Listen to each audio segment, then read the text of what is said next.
enthusiast's worst nightmare, to be lost in the wilderness. No food, no shelter, no warmth, no idea where you are.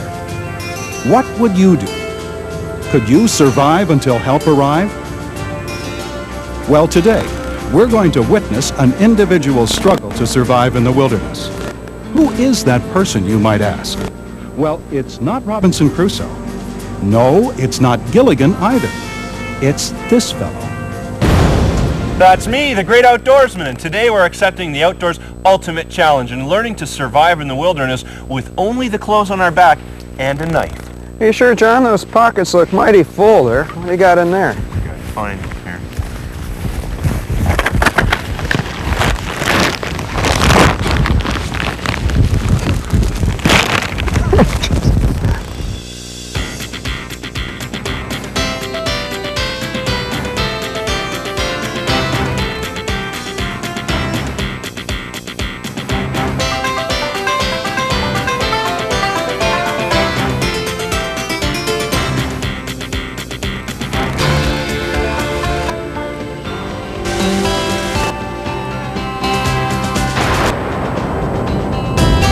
The Great Outdoorsman, brought to you in part by Ford of Canada.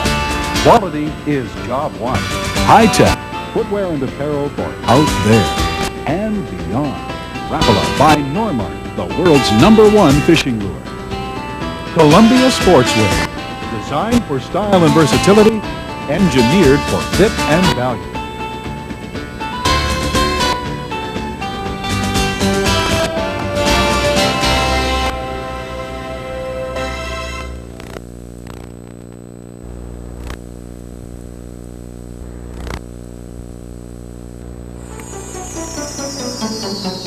One of the things that we all dread is the possibility of being lost in the outdoors and having to survive on the resources at hand.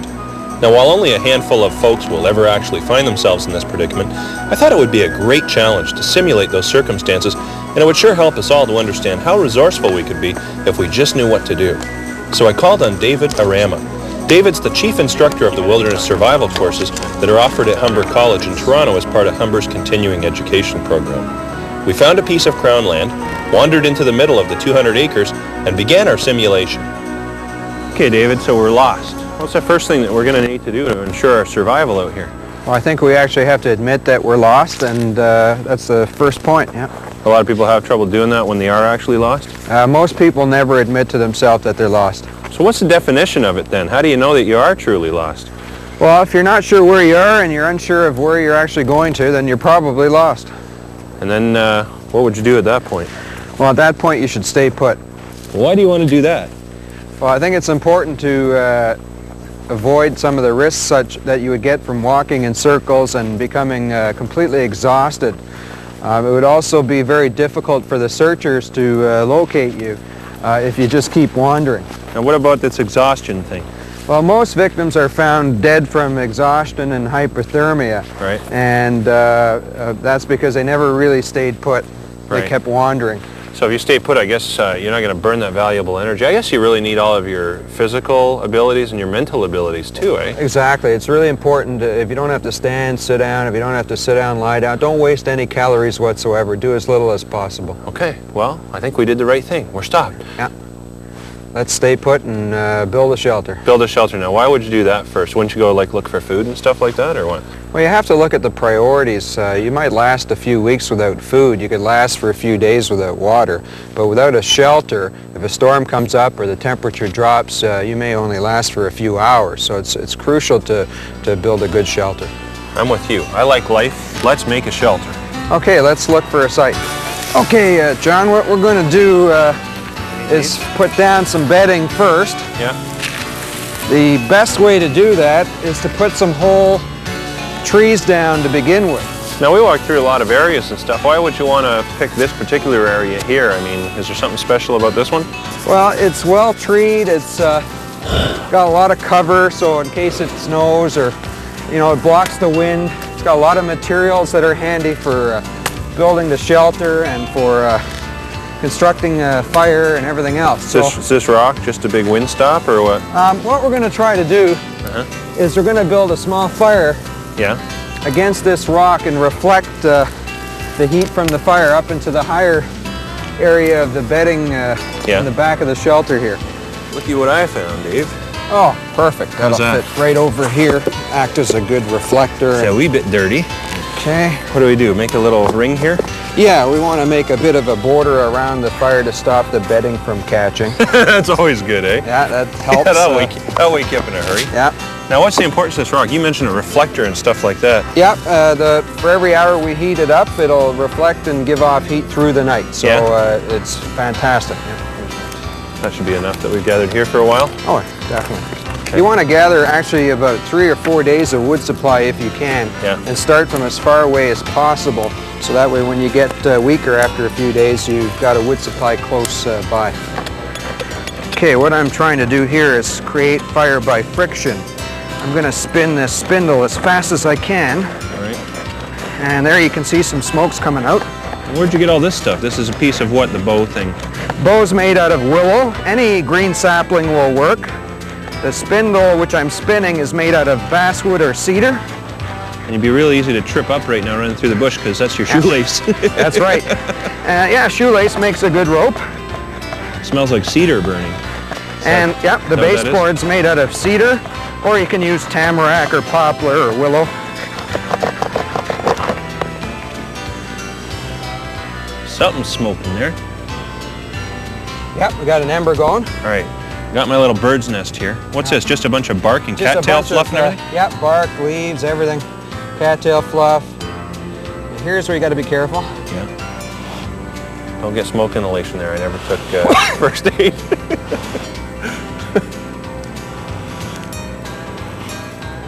Here we go. Okay.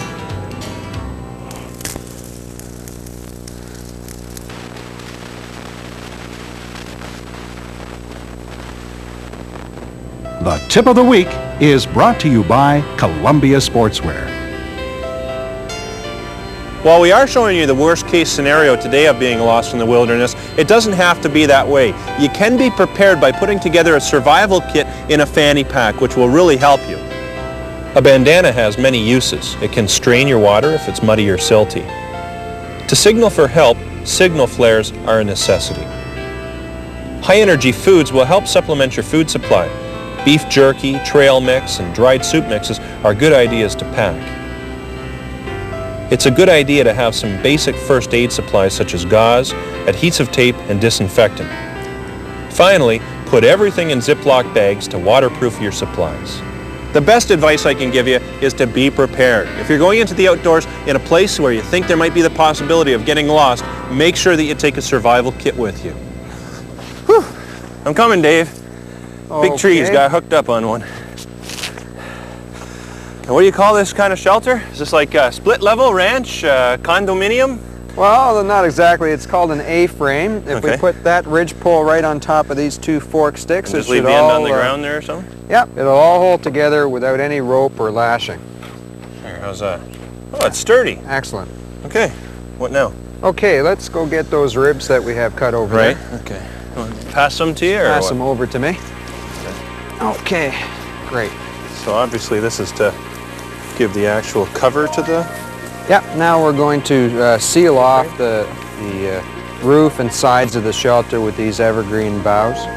Make it as windproof and waterproof as possible. Yeah. They do a pretty good job at that. Yeah, these work really well. I guess we got a few to carry over, eh? Yeah. Gee, we can probably even hang pictures or something in here after we get this. Look, it's looking comfortable. Now, why is the step so important of putting the bark up on top there? Well, it's very important to shingle the roof of this shelter just like a house to stop any potential rainfall. Even this time of the year, in the winter time, it could still rain. Well, I guess with that hot air coming off the fire, that could melt snow if it lands on top too? Yep. Wow. So this will waterproof it, and it'll also keep a lot of the heat inside the shelter. Now, Dave, if we don't have enough bark to shingle the whole thing, this is my side. I already told you that, right, by the door. I need some more there, my friend. Okay. Was that about do it, Dave? Yeah, this shelter is pretty well finished for today. We'd want to work on it for 3 or 4 more days, and eventually we'd have a a big mound of material that would make it even more waterproof. So you just keep building it up, sort of thing, keep throwing working stuff on it, yeah, every day until it gets bigger and bigger and bigger. And it'll be warm and waterproof and pretty draft-free, I guess? Pretty well, yeah. And we still have to put an entrance closing, like a door here. Yeah. And other than that, it's pretty well all done. Hey, do you think somebody would buy it? You know, if when we get out, if we took a picture of it? Well, we don't have a camera. Oh well, you know. Yeah, what I mean. it's quite possible. All right, what next? Well, I think now we got to concentrate on the next priority of being rescued. So I think it's not a bad idea if we go over and build a signal. Well, my idea of a signal is putting a bunch of rocks out to spell help that you can read from the air, but I guess that wouldn't work in a forest like this, but this is a pretty weird signal that we've built here. How does this work? Well, this is called a signal tower, and by stuffing a large amount of birch bark and evergreen boughs in here, when we light it, it should be seen from miles away. Okay. So is it more of the fire that we're trying to get? It's the smoke that we're hoping a plane will see or searchers will see. Yeah. Now I gotta ask you, what would qualify you? You teach at Humber in the continuing education, the outdoor survival program, but you know, what qualifies you to do that? I mean, do you go to school and get a doctorate in outdoor survival or what? Oh, the mere fact that I'm still alive after having hypothermia, starting a forest fire with me in the center of it, suffered frostbite, dehydration, burnt shelters down in them. These facts make me qualified to teach a survival course. It sounds like you've done so many things wrong, there's only the right things left to do. Exactly. A smart person learns from someone else's mistakes. And I've made them all. I'll tell you what, are we done this pretty much? It's pretty well ready to go. All we have to do now is hope to hear a plane and then light it and hope that the plane sees it. I hear a plane. Yeah? I'm gonna go get the fire. Okay, let's go. Quick, quick. Right underneath. Yeah, just light that hanging birch bark right over here. Yeah, beautiful. Ooh, that's getting hot. There we go. Wow, this stuff really burns, eh? There it goes. Should catch in about 30 seconds and then it'll smoke like crazy. Okay, it's going. Stand back. Okay. Now look at that thick black smoke. That's from the birch bark. Wow. And any passing aircraft, definitely going to see that, eh? No question. Now, it also, you hope that you don't have too much wind. We have a lot of wind right now, but if there was no wind, it would rise straight up and they'd see it a lot further. There it goes. Wind just carried it right up now. Beautiful. I can, is that the steak sizzling or is that the birch bark? That's the evergreen boughs are actually all sizzling. That's what a shelter would sound like if it went up in flames. I know. You know. I've been inside them.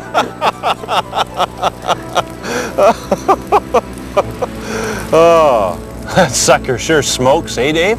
Oh boy, yeah, that'll be seen for miles away, especially if you built 3 of these or built this type of signal underneath a whole evergreen tree and lit the whole thing. It'd be seen from a long ways. Now, I guess the thing is that any search party that is looking for you at all, any smoke that they see, they're going to check out whether they think maybe it's just a fire in the air. They have to check it out really to see if they can rescue you, in case it's yourself. Yeah, so natural resources. Sure well for. Yeah, they're always checking for spotty fires, and they'll send somebody in to take a look to see what's going on. Yeah. I guess this would be a super bad idea if you were in a place in a forest where it was extremely dry or something, eh? Oh yeah, you could start a forest fire and it could race 30 miles an hour and engulf you in it. So you got to be really careful not to do this in the spring or in the fall. It's pretty wet right now, so that's good. Just lean that pole right against this sapling there. Okay. And I'm going to use this shoelace for a noose. Excellent. I'm going to suspend this noose right over this runway that looks like it's been used by some rabbits. Oh, yeah, a little trail. And hope that we snare something.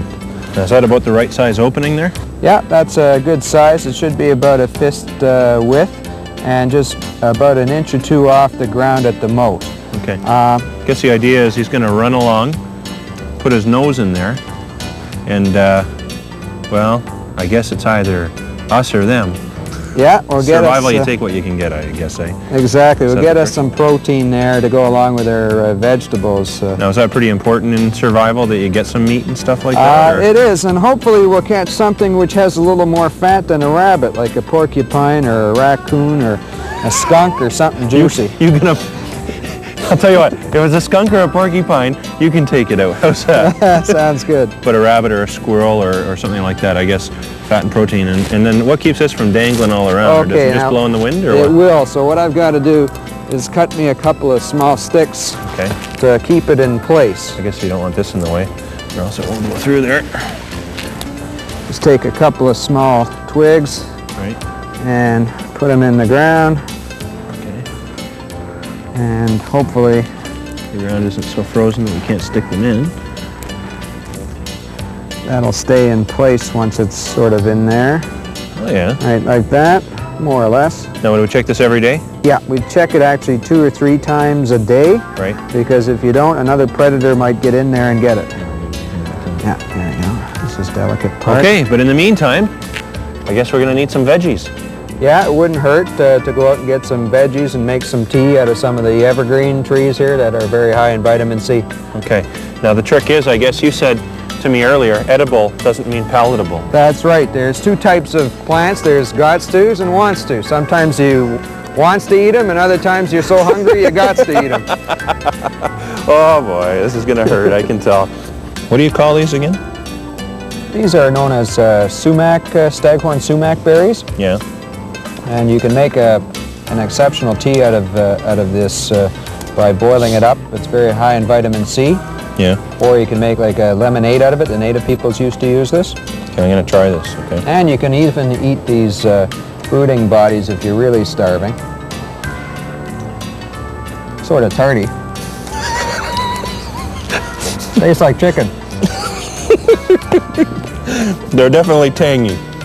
Like raspberries on steroids. Very little raspberries. They're pretty tart for sure. Mm-hmm. But they're acceptable. They're edible. I'm not passing out from the pain or anything like that. And I guess that tangy bit is that vitamin C or whatever you're saying? And I guess that's important because you don't want to get malnutrition, eh? Well, it's both for nutrition and also psychological that you eat something and... Oh yeah, food's good, but you want to make sure you get the vitamins too. Yeah. So what else can we get besides this stuff? Well, there's a lot of other stuff that's far better than the sumac. For example, you can go down to a swamp or bog area where you'll find a lot more edibles in that area than you will in the actual woods. Like what? What would you find? Things like cattails, which are very high in starch and carbohydrates. You can eat those blades? Well, the roots. Oh. Or the lower stem. You peel off the outer stuff.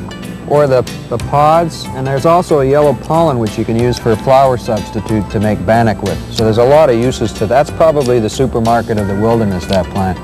But I guess the thing is, stay away from mushrooms and berries if you don't know what they are, because they can just wipe you out. Yeah, altogether, real quick, eh? You're better off to avoid mushrooms unless you're an expert.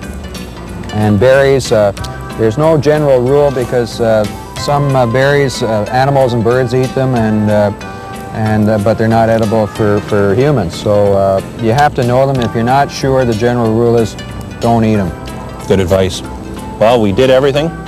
I think that if we can get this food thing licked, folks, we might be able to see you next week. Hey Dave, what do you say we go down to the swamp tomorrow and rustle up some tasty grub? Sounds terrific.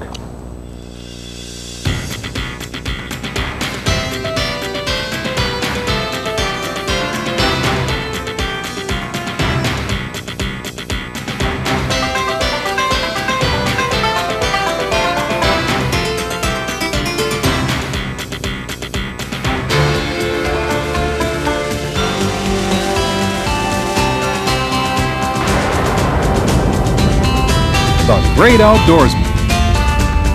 Brought to you in part by Ford of Canada. Quality is job one. High-tech footwear and apparel for out there and beyond. Rapala by Normark, the world's #1 fishing rule.